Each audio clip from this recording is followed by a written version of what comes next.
voilà toi, ici Mademoiselle Sou et aujourd'hui en cette période de fin d'année, une petite vidéo chill sur les séries en vous donnant conseils et avis par rapport à tout ça. Donc c'est parti, on y va.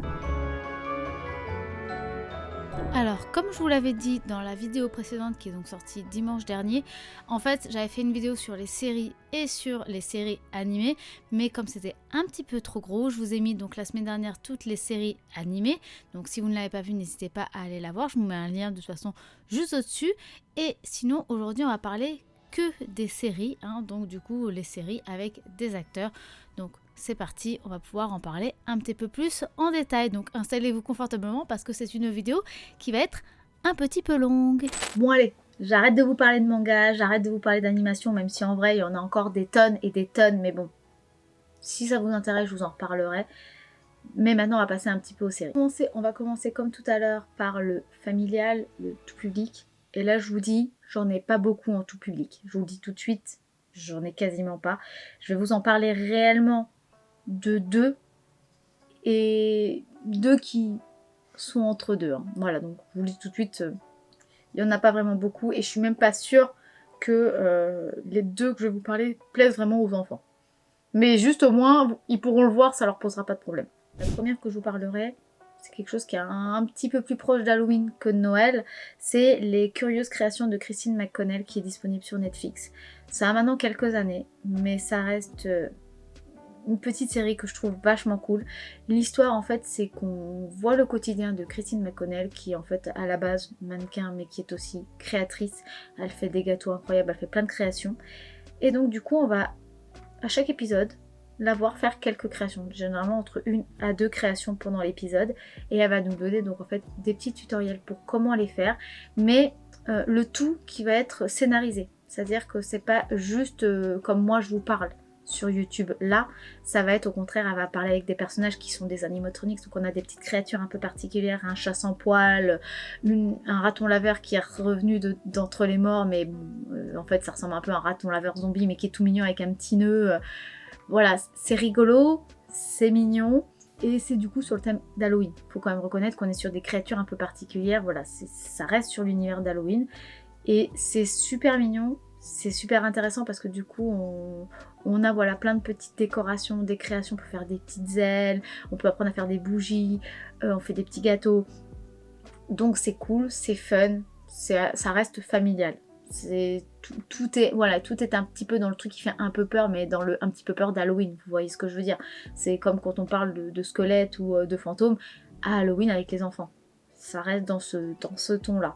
Mais sincèrement, c'était vraiment cool. Moi, ça m'a vraiment ramené à mon côté nostalgique de quand j'étais petite et que je regardais les minicums ou quand je regardais les films comme Dark Crystal, ou voilà, les films où il y avait des animatronics de quand j'étais très jeune en fait. Et ça m'a marqué et j'ai beaucoup aimé cette série.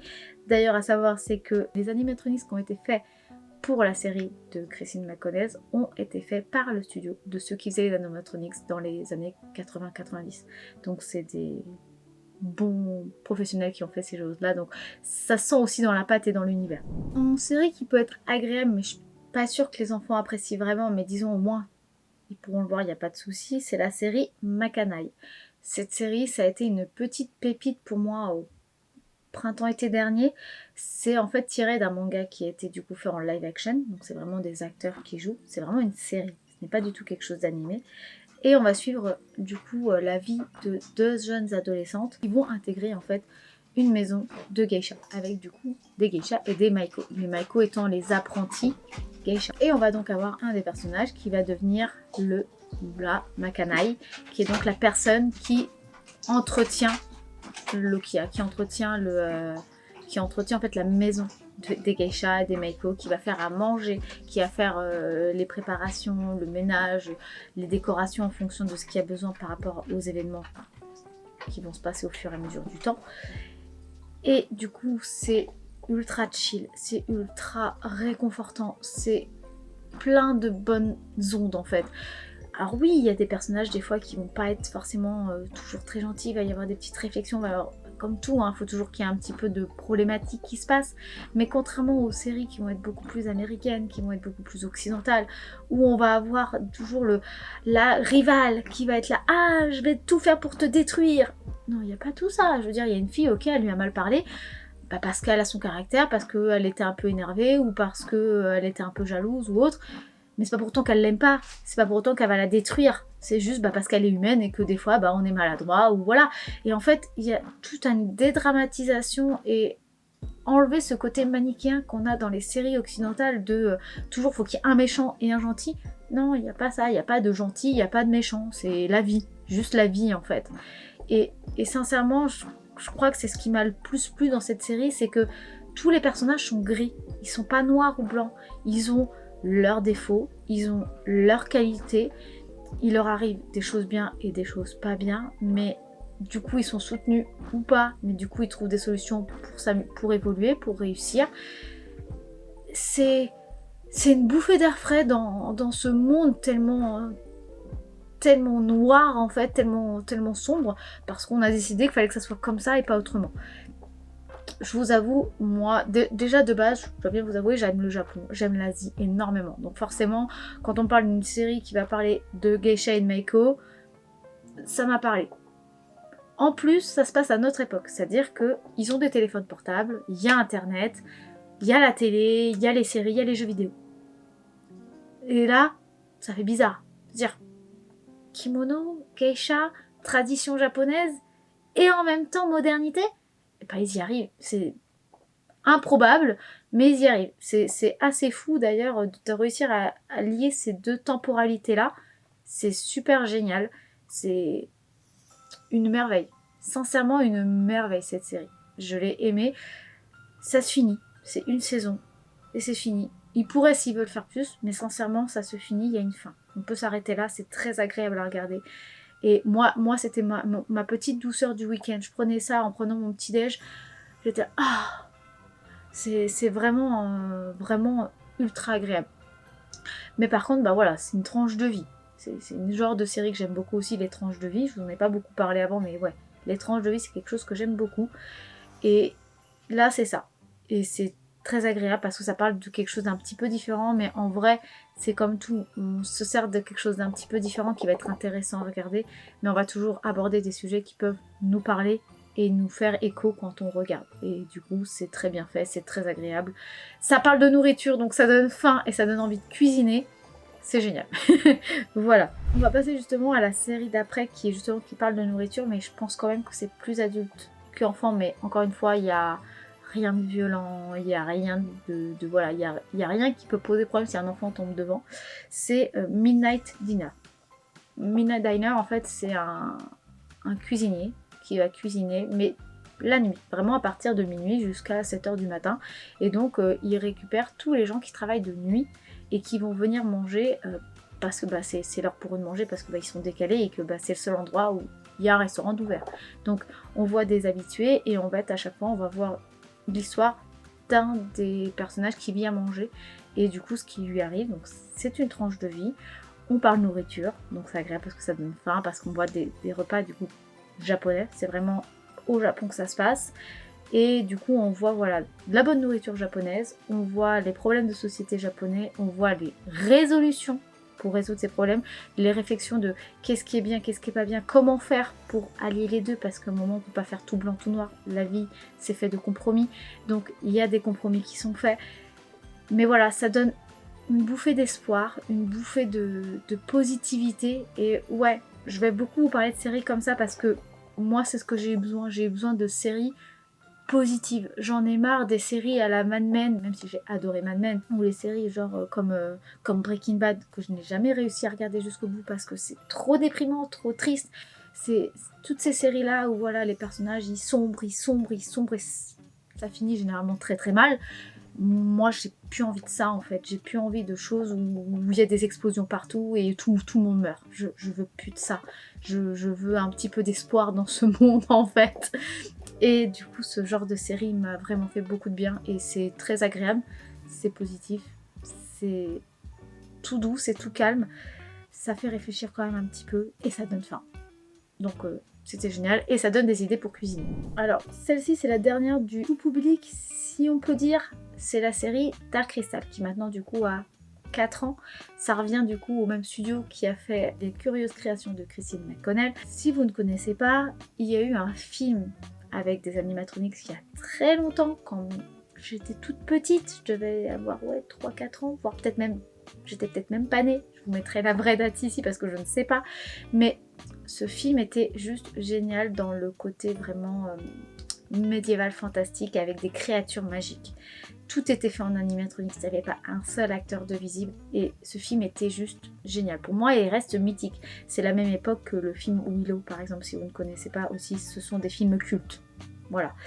Et ils ont décidé, le studio, de refaire une série sur le même thème du film et on pourrait dire que c'est un préquel. Ou en tout cas, c'est ce qu'on supposait, que c'était un préquel par rapport à tout ce qu'on va voir dans la série. La série est juste parfaite. Elle est très bien. On a les personnages qui évoluent, on voit où ça amène, on voit à peu près ce qui pourrait se passer pour amener au film de quand on était plus jeune, avec bien entendu une technologie qui est bien meilleure, donc visuellement c'est génial parce qu'ils allient les effets spéciaux aux animatronics, donc on a le côté vraiment matériaux, vrai, 3D, on touche, c'est de la réalité, et de l'effet numérique pour amener les côtés un peu plus, les lumières, les effets magiques, etc.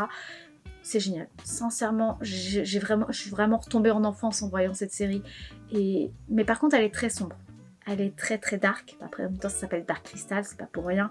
C'est voilà, c'est l'univers, c'est l'esthétique des années 80. 90 où tout était sale, tout était un peu crade. Ça revient à cette époque-là, à cette esthétique-là. Donc c'est une esthétique assez particulière qui est ancrée dans son temps, faut bien le reconnaître, mais moi qui m'a marqué et que j'adore en fait. Et la série est juste parfaite. Je ne lui reproche rien du tout. Malheureusement, cette série est arrivée au moment où le Covid est arrivé, et donc du coup, étant donné qu'il y avait besoin de 2 à des fois 4 personnes pour tenir une marionnette, c'était absolument pas possible de faire une saison 2 pour une question sanitaire à l'époque. Et du coup, la série a été tout simplement arrêtée. Alors, il y a certainement eu d'autres questions, une question de budget, comme c'est une série de niche, c'est un univers de niche. Est-ce qu'il n'y a pas eu assez de public? Je ne sais pas. Tout ce que je sais, c'est que la série a été arrêtée. Et toutes les personnes qui l'ont aimée regrettent qu'elle se soit arrêtée, en fait. Et vraiment, après, vous pouvez la regarder comme ça, il y a quand même une fin. Et si vous regardez le film d'avant, juste après, sincèrement, ça passe. Même si, du coup, le film est un peu plus lent. Et il est plus vieux, forcément. Hein, c'est ancré dans l'époque. Mais sincèrement, ça passe tout seul. On comprend qu'il y a eu ce petit twist à la fin qui amène justement le film, et la série est vraiment vraiment bien. Mais par contre c'est assez sombre, c'est assez crade au niveau de l'esthétique, donc disons que ça peut faire peur aux plus jeunes. Voilà. Moi personnellement, ma mère m'a fait regarder E.T. quand j'avais 3 ans, ça m'a traumatisée à vie, je ne supporte pas ce film pour moi est une abomination, donc ça peut jouer, parce que quand on regarde les sketches, ils sont pas très beaux à regarder, faut bien le reconnaître. Donc moi je les trouve fascinants, mais effectivement pour un enfant ça doit être assez impressionnant. Donc ça reste pas violent, mais c'est quand même assez impressionnant au niveau de l'esthétique un peu sombre quand même. Donc voilà, donc je vous le dis tout de suite, après ça, donc déjà c'était vraiment pas pour les enfants de base, mais là ça va plus l'être du tout. Ça reste des sujets pas forcément sombres, mais ça va être des sujets plus adultes. Donc ça va pas parler aux enfants dans tous les cas, c'est pour ça. Pour ce qui est des séries que je vais vous parler là, il n'y a pas énormément de séries qui sont récentes, tout simplement parce qu'il n'y a pas beaucoup de séries récentes qui m'ont marqué. J'en ai regardé plein, mais elles m'ont pas marqué plus que ça. C'est pas des séries genre je me dis waouh, elles sont incroyables. Généralement les séries qui m'ont fait ça ces dernières années, c'est les séries animées que j'ai vues sur Netflix. Voilà, autant être honnête. Et des séries Star Wars. Mais je vous ai dit que je vous parlais pas de Disney. Donc je vous parlais pas de Star Wars. Mais allez voir les séries Star Wars, c'est très bien. Voilà.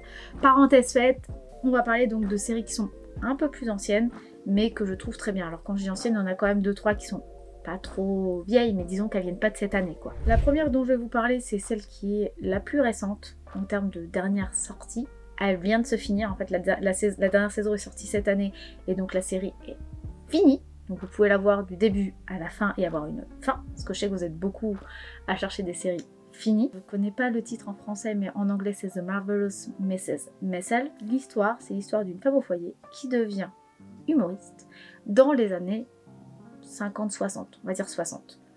Cette série du coup est hilarante. Elle est hilarante, elle est juste agréable à regarder parce que déjà c'est beau, hein, j'ai envie de vous dire, si vous aimez les beaux vêtements, vous aimez mon look, vous adorerez son look. Moi toutes ces robes je les veux, elles sont juste incroyables, voilà, c'est juste incroyable, c'est juste magnifique, c'est beau, voilà. Ça déjà c'est dit. C'est drôle puisque comme c'est une humoriste, elle a un franc-parler, elle a un côté assez cru, hein, faut bien reconnaître, c'est pour ça que je dis que c'est pour adultes. Hein. Elle a un côté très cru, elle parle voilà, elle parle de tout. Elle n'a pas de filtre là-dessus, donc c'est très drôle parce que voir une petite bonne femme, toute petite, toute menue, bien habillée de façon très chic et qui d'un seul coup parle de choses très crues, ça fait un décalage qui est assez drôle. On suit du coup son aventure sur comment elle va devenir humoriste, comment elle va percer en tant qu'humoriste. Et c'est juste génial en fait. On suit vraiment ses erreurs parce qu'elle n'est pas parfaite. Elle a un sale caractère. On suit les personnages avec qui elle vit, qui ont eux-mêmes leur caractère et leurs défauts. Et on les voit évoluer et on les voit vivre entre eux, on les voit se disputer, etc. Donc il y a des relations sociales, il y a le côté aventure, il y a le côté bien entendu sociétaire de l'époque et les problèmes de société qu'il y avait à l'époque et qu'on a toujours d'ailleurs actuellement. Ce qui est assez affolant, c'est qu'on voit que les problèmes de l'époque sont aussi les problèmes de notre époque, avec des degrés différents, mais quand même.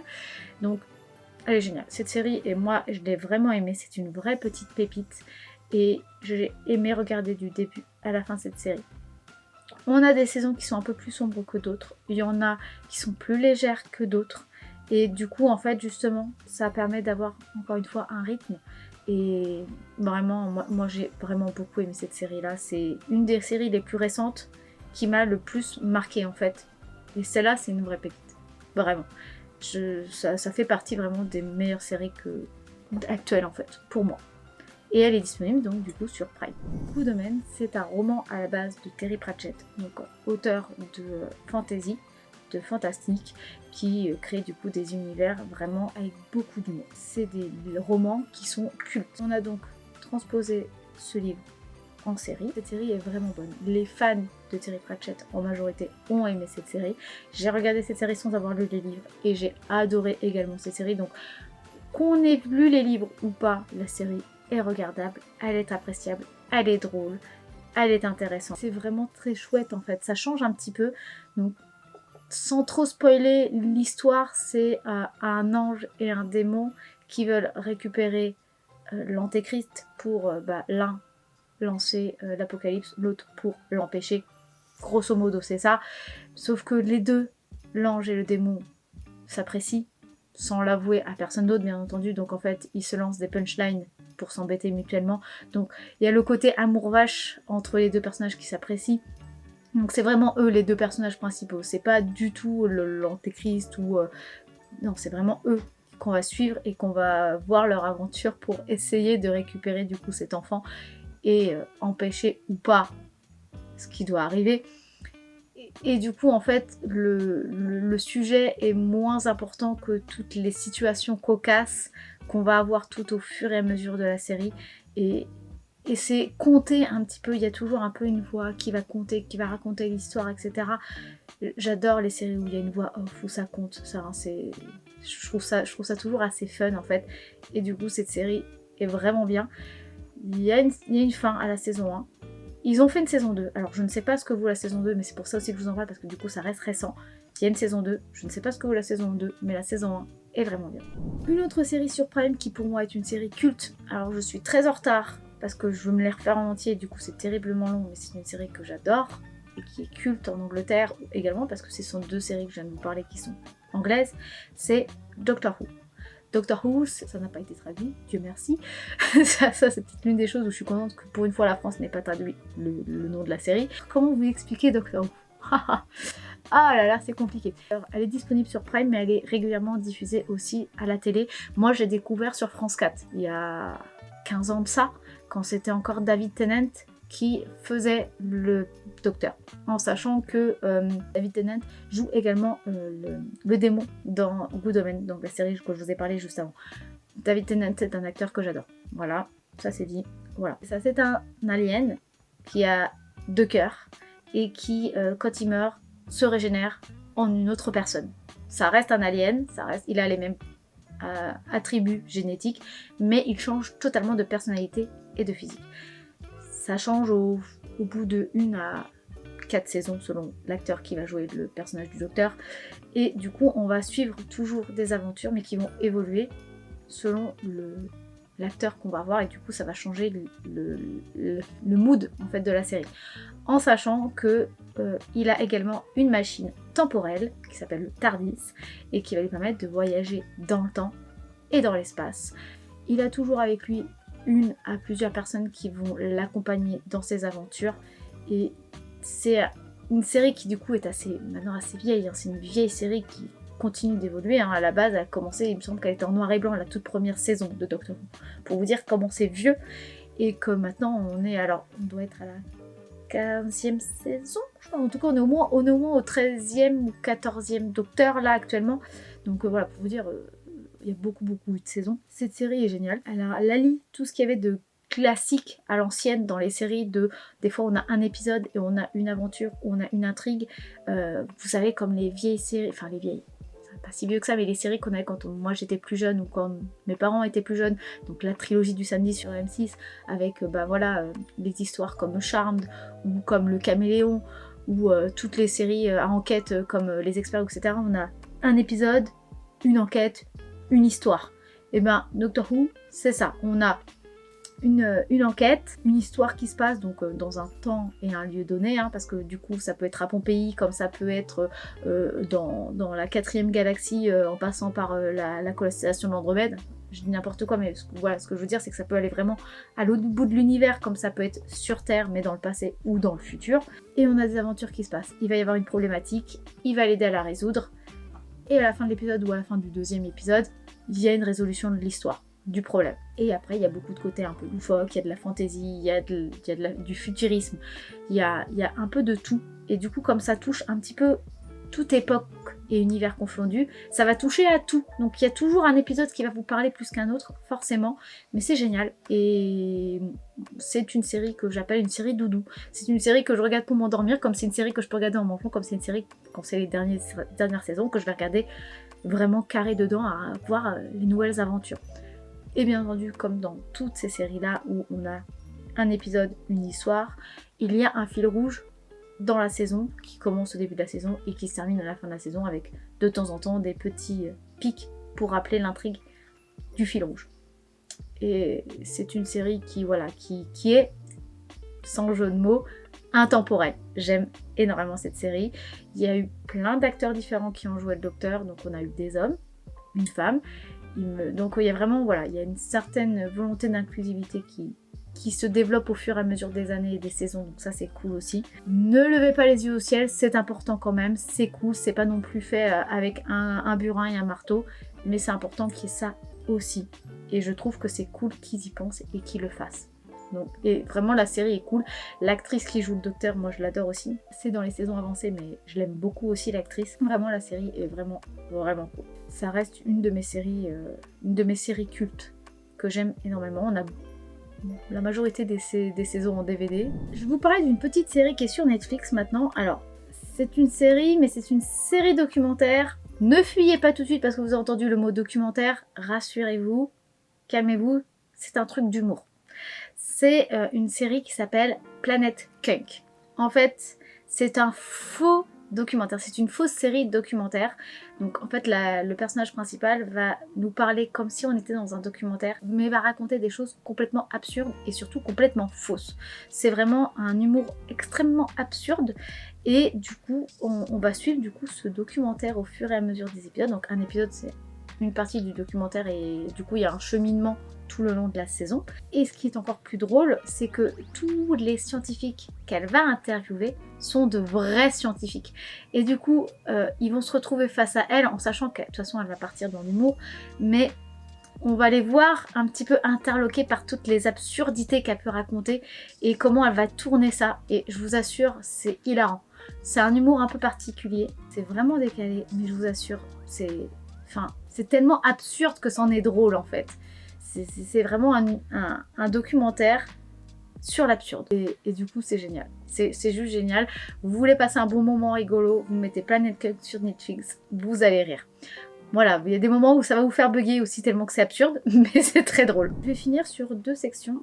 Une section qui va être 2 séries coréennes que j'ai trouvé très sympa et des séries un peu plus classiques et un peu moins modernes, quelque chose qui tienne dans le temps. Je vais commencer par les 2 séries coréennes.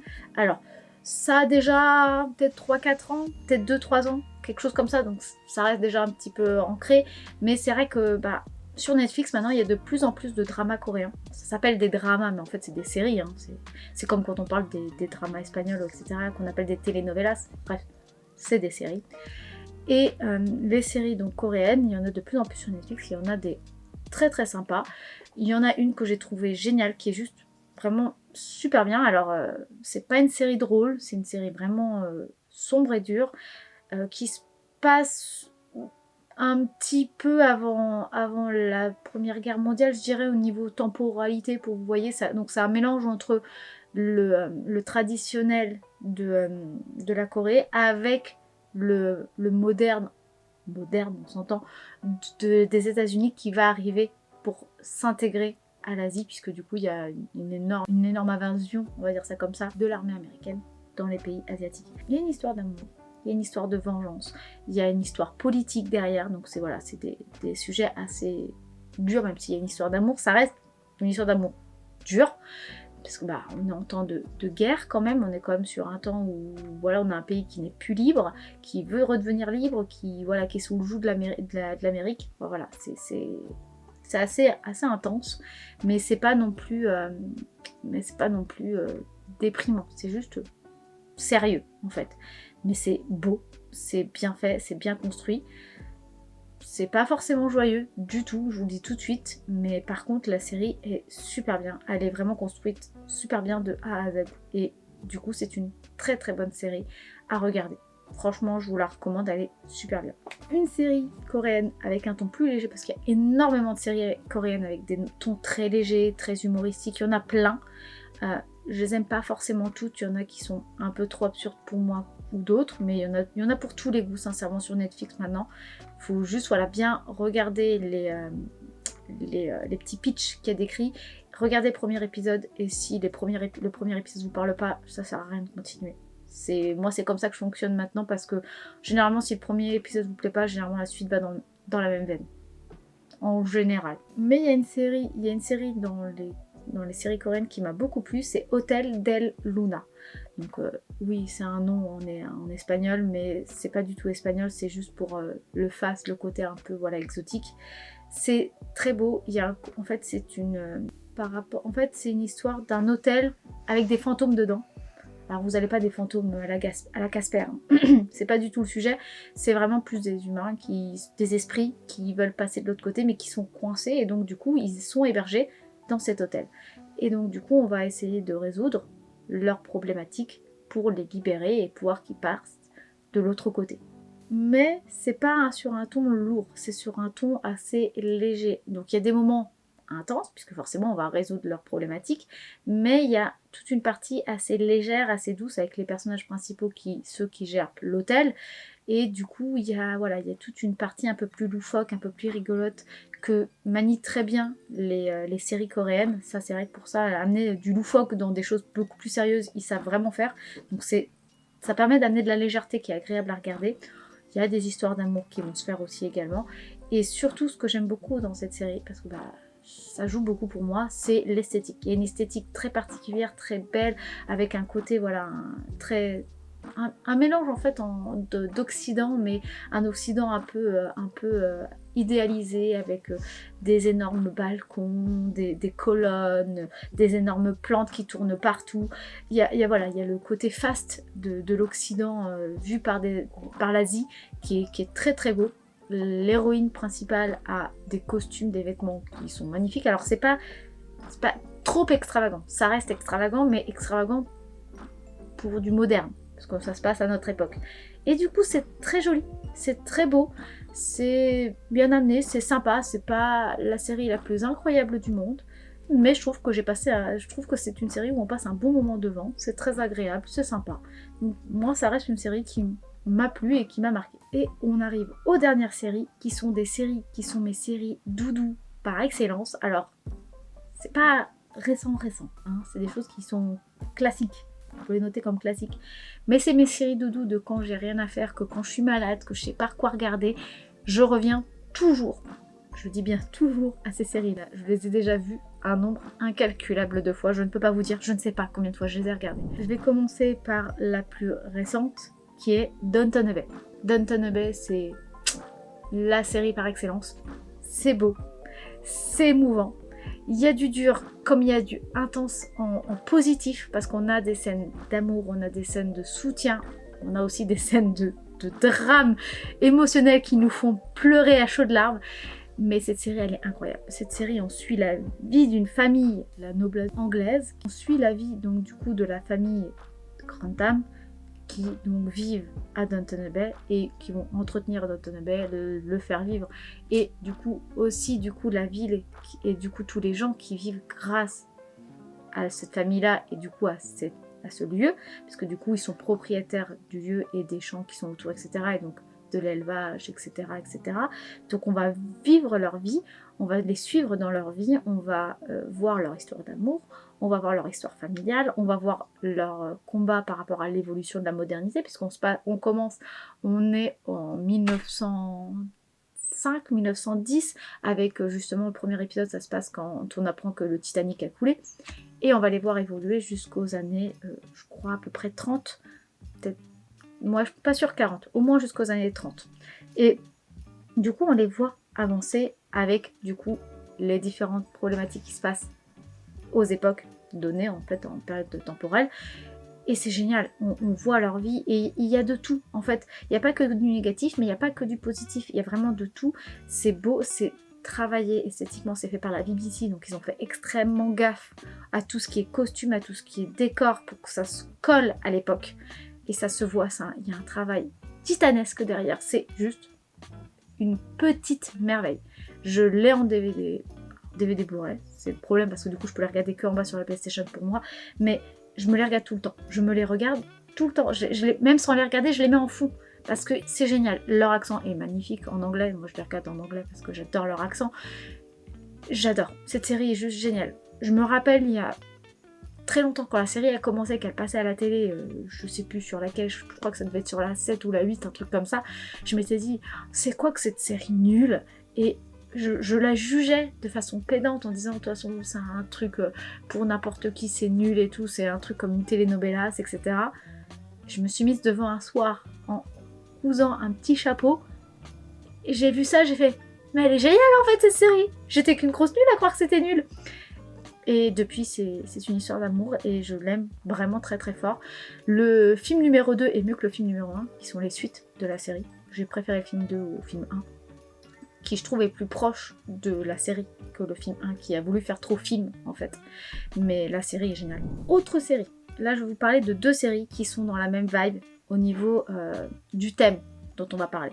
On va parler de séries avec des enquêtes. J'aime énormément les séries à enquête, mais j'aime les séries à enquête d'époque. Je n'aime pas les séries modernes, c'est-à-dire que tout ce qui va être mentaliste, les experts, tout ça, je n'aime pas. Bones, voilà, tous ces trucs-là, j'aime pas parce que c'est trop ancré dans ma réalité.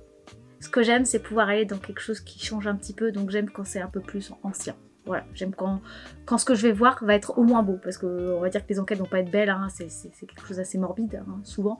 Donc j'aime quand c'est plutôt plus léger et plus agréable à regarder. Donc en série, j'en ai 3. J'avais dit 2, mais en fait, je viens de penser qu'il y en a une troisième qui est extrêmement importante aussi pour moi, que je trouve vraiment bien si vous aimez les séries enquête. On a Miss Fisher, il y a 3 saisons et un film qui est disponible sur Prime.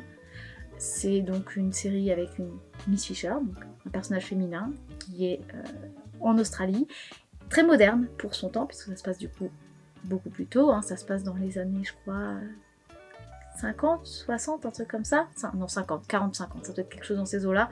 Peut-être 40. Ouais, ça doit se passer dans les années 40, je pense. Je dis peut-être une bêtise, hein. Je n'ai pas fait attention à la temporalité. Mais dans tous les cas, elle est beaucoup plus en avance que son temps. Donc elle est beaucoup trop moderne, libertaine pour son époque. Mais du coup, elle amène un vent de légèreté et de modernité qui est très agréable. On a une esthétique très faste de l'aristocratie anglaise qui est en Australie.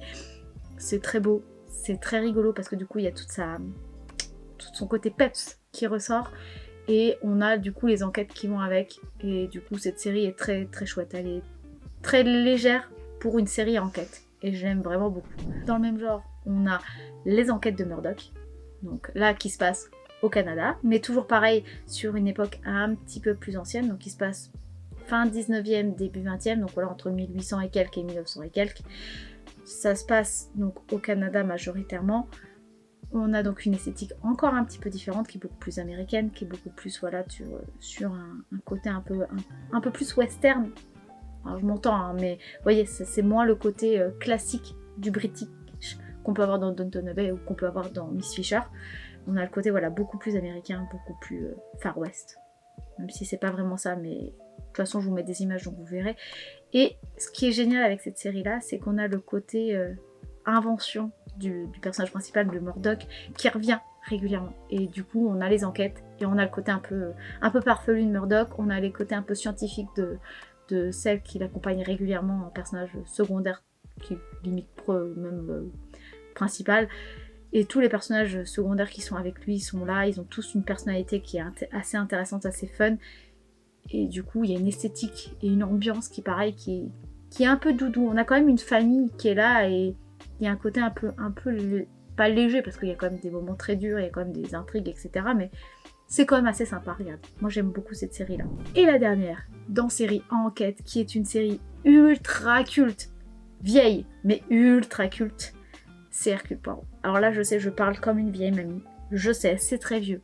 Mais cette série-là, avec David Suchet en tant qu'Hercule Poirot, ça reste une série qui a touché mon cœur et je peux pas m'en empêcher, je l'aime d'amour. Ça n'a rien à voir avec tout le reste, on est d'accord, là c'est du sérieux, il n'y a pas beaucoup d'humour dans Hercule Poirot, la tranche de vie elle est pas là non plus, il n'y a pas de vraies actions. Mais Agatha Christie, c'est Agatha Christie quoi. L'histoire elle est là, les constructions sont là parce que toute la série de Hercule Poirot avec l'acteur David Suchet dedans, ce sont tous les romans et toutes les nouvelles de Agatha Christie qui ont été romancées en série. Et du coup, c'est juste génial. Je les trouve juste géniales. Elles sont parfaitement bien travaillées. Bon, on voit l'évolution des cadrages, on voit l'évolution des lumières entre les premières saisons et les dernières saisons qui se sont faites dans les années 2000.